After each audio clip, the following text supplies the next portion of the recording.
I've been working on financial abundance for a while.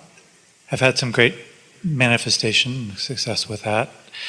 And I've now got 2 businesses that both could be very financially lucrative. Are they fun? One more than another, and that's what I'm trying to figure out. More will come from the fun one. Yeah, that's what I'm feeling. In other words, you don't need to give up one for the other, but if one isn't fun, it's messing with the other. Yeah. The one that's more fun is one that pretty much came to me, and others are involved, and it kind of hits all the buttons of things that I'm interested in and excited about.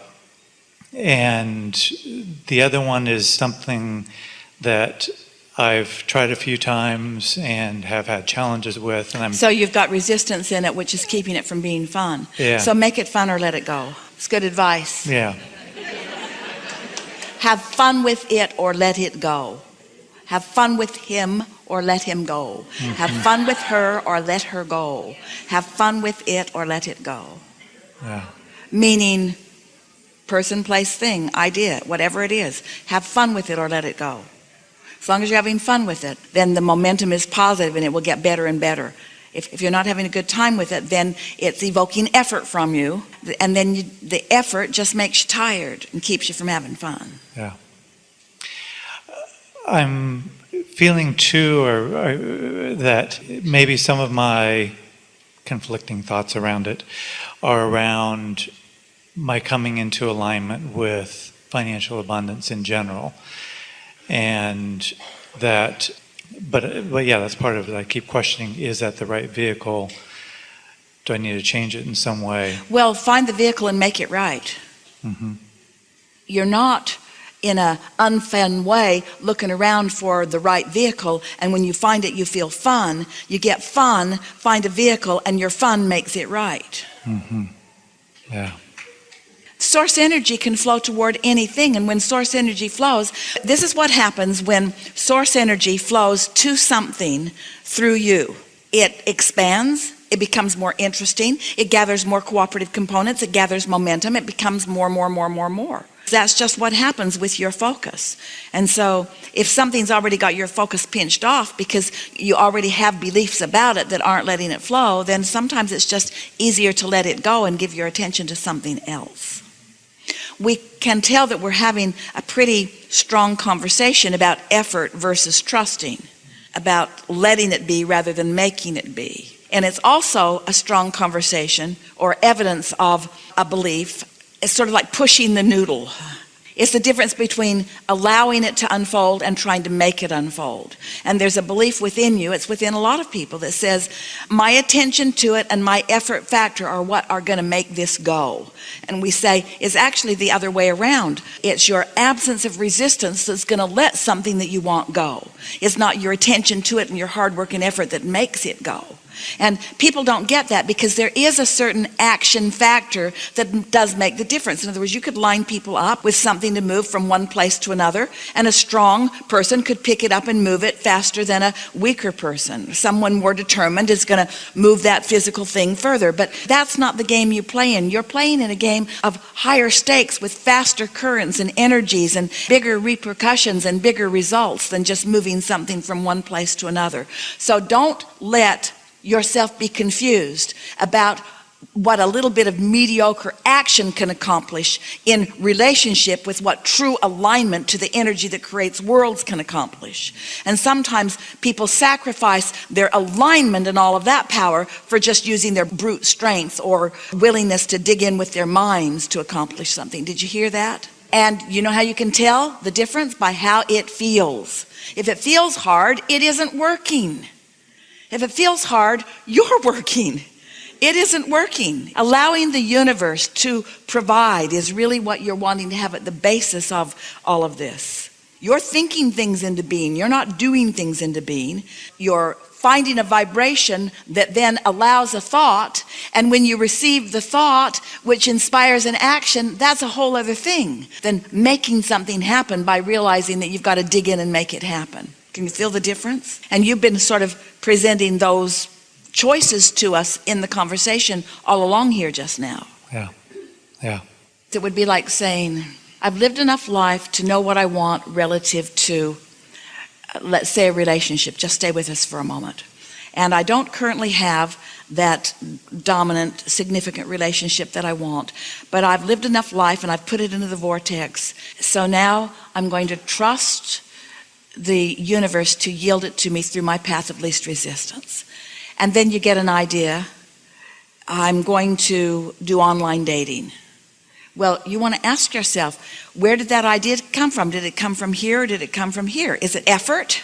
Is it logic and statistics, or was it truly an inspired thought? Or I'm wanting to create a magnificent business enterprise, and I put all of my desires and interests into my vortex, and then I get an idea. Well, did the idea come from alignment, or is it an action-oriented idea that I've tried before? You have to play with this a little bit before you know the difference. Just have to play with it for a while.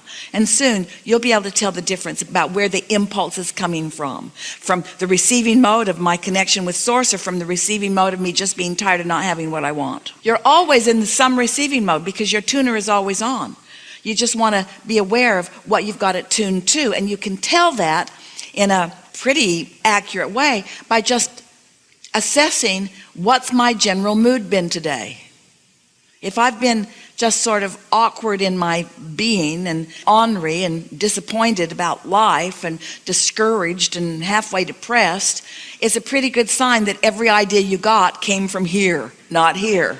What's my mood? And if that's been your mood, then when you go to bed tonight, say, I'm going to leave these thoughts and these moods somewhere else, because while I sleep, the momentum of all of that will subside. And when I awaken, I'm going to be in a new place. And then when you wake up, acknowledge that you're in a new place. And if you can find time to meditate for 15 minutes, and we know you can, quiet your mind and reset yourself, and then notice how this day plays out.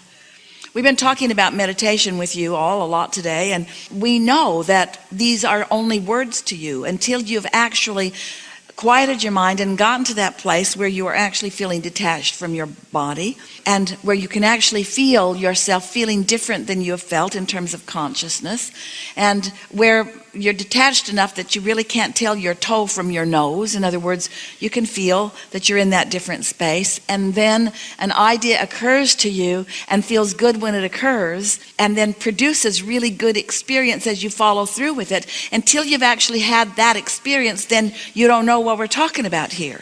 You haven't personally and consciously accessed the energy that creates worlds for your personal creation. And so Esther's been noticing there are a couple of people in her life that she really likes a lot and thinks a lot about, and they are often presenting to her a conundrum that they can't quite work through. And she's been wanting so much for them to discover the magic and the clarity and the power of meditation, but they just don't quite go there. They just don't quite go there. Someone gave her a really good analogy the other day. It's like getting in your car to go somewhere and refusing to bring your keys. So you almost got it all right. You went to the garage, you got in the vehicle, you opened the garage door, but you refused to bring your keys. Something more? Part of what I'm dealing with is in the one that the business that's fun is also in line with some of the cause-oriented work that I've done. And I'm kind of at a point in my life where I've been doing a lot of nonprofit work, advocacy around causes that I'm passionate about. And now I'm moving into something that includes more financial abundance. And I don't want to totally give up the cause and bringing about something I'm feeling good about bringing to the world. And so the fun one, checks all those boxes as well. The other one checks some of them. It's definitely bringing some good, but it's not anything momentous. So what you're saying to us is, I have a lot of thoughts about this one, and I'm not willing to give up all of these thoughts that I've had about this one, but I want it to respond differently to me, even though I'm pretty much thinking the same thoughts that I've always thought about it. So I'd like it to be different than it has been being, even though I want to think about it in the same way that I've been thinking about it. Yeah. And you just can't get there from there. But there is something that we want to give to you that we think might free you from this sort of mismatch of thoughts. Often, because you are born from this pure positive energy, knowing your value and wanting to get in, mix it up, and uplift. When you come into your physical bodies, you are such collective consciousness coming in that you have, oh, hear this, it will help you so much. You have a very personal relationship with so many other humans because you are this collective energy coming into so many bodies. Does that make sense to you? And because you are this collective energy coming into so many bodies, you then, in a sense, have a stake about how they do. You care about how they do. You've all come together and you've all come to play together and you all want joyous co-creation together. And that translates into our message to you when we say you are an uplifter to the very core of your being, which means you care about getting yourself into a place where you can be of value to others. And they feel the same way about you too. So as you come into your physical bodies, it is natural for you to want to uplift. It is natural for you to want to make a difference. The message that we keep bringing to you over and over again is that you make the difference by reconnecting to this same energy, not by getting all mixed up in the variety of wants and needs that surround you. And so what happens as groups of people like you gather who are consciously aware that you are teachers to the core of your being. You call yourself healers and teachers and uplifters. In other words, these are the labels that you give to yourselves. You come, you don't mean to, it's just sort of a natural byproduct of this mindset that you gather up. You come into an attitude of service. You want to be of service to others. And we want you to understand why there are cross currents in that attitude of service. Because I've come to serve others, what's the basis of it is, I'm going to find my connection and I'm going to do for you what you haven't figured out how to do for yourself. Which sort of flies in the face of your actual intent to come together and be uplifters. Can you feel the cross current in that? We could write 15 or 20 books. We could do it all today, in fact, about what service is and why it usually doesn't work for the one who is serving or for the one who is being served. Because when you say to someone, I do this for you because I see you can't do it for yourself, it's kind of like, oh, thanks a lot, but I'll take it anyway. You know how we were just talking about how the birds will come as non-physical messengers, and often after someone that you love makes their departure or reemerges into non-physical and you feel that they're gone to you, and often their non-physical beingness will engage a bird or some other nice available critter to bring a message to you. And when you see that bird or that whatever it is just come and look right at you, you for a moment know that that was a message that came from your dearly departed. Sometimes you know that. It happens all the time.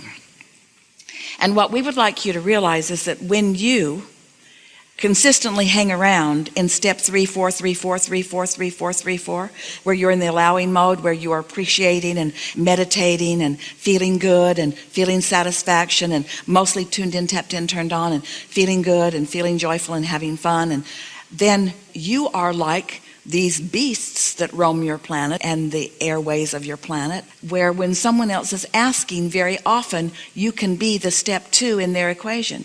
They're asking, source is answering, and you are the helpful person right there helping with the answer. So it's that inspired being in the right place at the right time and receiving this thing to say to this person right then.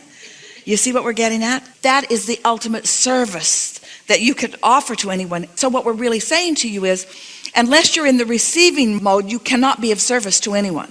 And when you are in the receiving mode, you're thriving in all ways.